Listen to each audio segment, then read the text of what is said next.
Hey everyone, welcome to our guest lecture guest lecture series. I'm here with Caden Lee. He is the general manager of Gold's Gym in Rock Hill, and he is also an IFBB pro bodybuilder, has a lot of experience within the personal training profession. And we're going to go ahead and talk about his general day-to-day activities and some of his work life that he's going to share with us. So, Caden, I'll let you go ahead and introduce yourself. Sure. My name is Caden Lee. I'm the general manager of the Gold's Gym here in Rock Hill. I've been the general manager here for about 3 or 4 years now. And also an IFBB pro. I have been competing in several years. I guess my focus has been on the gym and also my family. I have a 4-year-old too. So. Okay, that's great.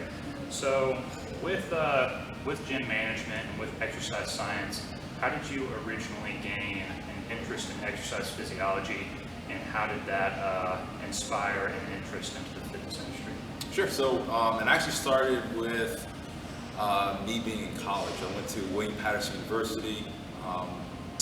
There actually was a computer science major initially, but I was also playing football, and I felt that fitness was something that I enjoyed. It was easy to me.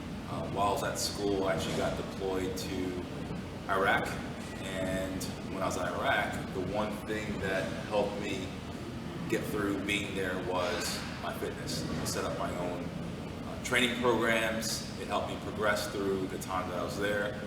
From there, when I came back home, I decided to get certified as a personal trainer. I started working at a company called New York Sports Club in New Jersey. And from there, I became a fitness manager. Then I also became a general manager, an area manager. So I kind of got in the management side, and I think being in the military helped me with the management side. But for me, it was just the joy of working with people and the joy of fitness. And I also like being in the gym environment. It's something that I've been in, since being a high schooler, where I was working out for football. So you were a computer science major, and you were also playing football, and I guess your passion for sports and playing collegiate football, that kind of overtook some of your interests in computer science, or do you still utilize some of those skill sets in a way? I still utilize some of those skill sets. I think, initially when you're young, you're always thinking about, well, how can I make the most money? And I was good at math. When I was in high school, I was in advanced classes. But when I was in the classes for computer science, I just didn't feel the love. I always tell people that, go do something that you feel passionate about, that you enjoy, because you'll succeed in it. And I felt, for me, fitness was a part of my life since I was 6, 7 years old. And it was pretty cool to be able to share that with other people, being a personal trainer. So I think it wasn't that I just didn't like computer science. I just loved fitness. Right. So I think that's why I chose that. So this industry is more client-based, and that's a more fulfilling aspect for you. Absolutely. Absolutely. Great. So what is your current career? And I know you already said that you've been doing it for about 2 to 3 years, but what's your actual job title? So I'm I guess you would say the general manager. I'm also an area manager for the company. So I manage the facility. I also manage supplement sales too as well. And then I help, with bringing in other general managers from other clubs within the area. Okay. And so with that job, what are some of your day-to-day responsibilities with gym management and supplement sales? Oh, well, first thing, I guess on the gym side, it's, first thing I always do is a walkthrough. So, walking through my club, making sure that it's clean, if anything needs to be an area of need or targeted by my staff. Checking in with all the departments. So we have, front desk staff, we have personal training, we have child care, we have Group X, and making sure that they're all on task to reach a common goal. And then it's also managing our numbers. So being an athlete, I was very competitive, and I'm also competitive, being a manager, where I want us to succeed in every single department. So management of my staff, management of the numbers, and then also with doing orders and any types of cleaning, and also a big thing is customer service. Right. You know, so this is a customer service based business. So answering any emails, concerns, getting back to our members in a fast manner. Right. So, what were some of the education requirements in order to have a position like yours, both certifications and just formal education? Well, it started off, I guess, with the fitness side, of course, personal training certification. So I was NASM certified. That was one, so we needed a nationally accredited personal training cert. On the gym side, we always look for people that are involved with fitness. So having a background in science, bachelor in exercise movement science was for me. But having that background helps a lot. Also having management. So I did not have take a management background as far as within my education. I kind of learned that from the military. So that helped me. But having a background in fitness and a background in management really does help with my position. Right. So some of the formal education was more so learned at the job site itself rather than just in a college setting. Absolutely. So a lot of our staff here, they started as personal trainers. Right. And personal training is, you find one of two people. You have personal trainers that are great personal trainers. That's what they want to do. They want to stick with that. You have personal trainers that are afraid of, when I say, it's asking for money, and also the management side. When I say asking for money, there is a sales side to personal training, and some people are really good at that, so they can excel and go into the management side. But yes, a lot of it's learned from the job site.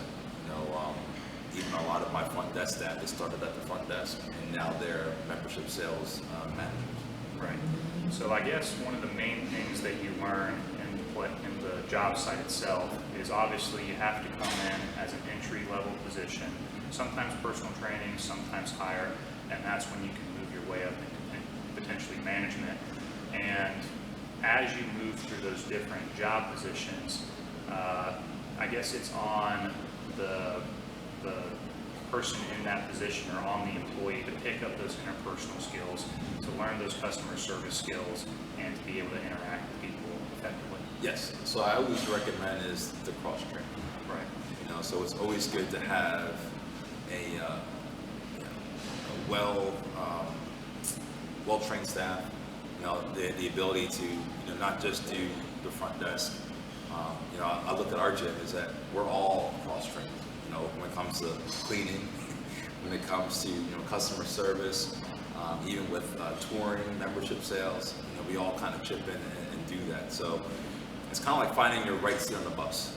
You might be good with, you're a people person where you love to talk to people, and maybe working at the front desk and building relationships that way is a great place for you to start.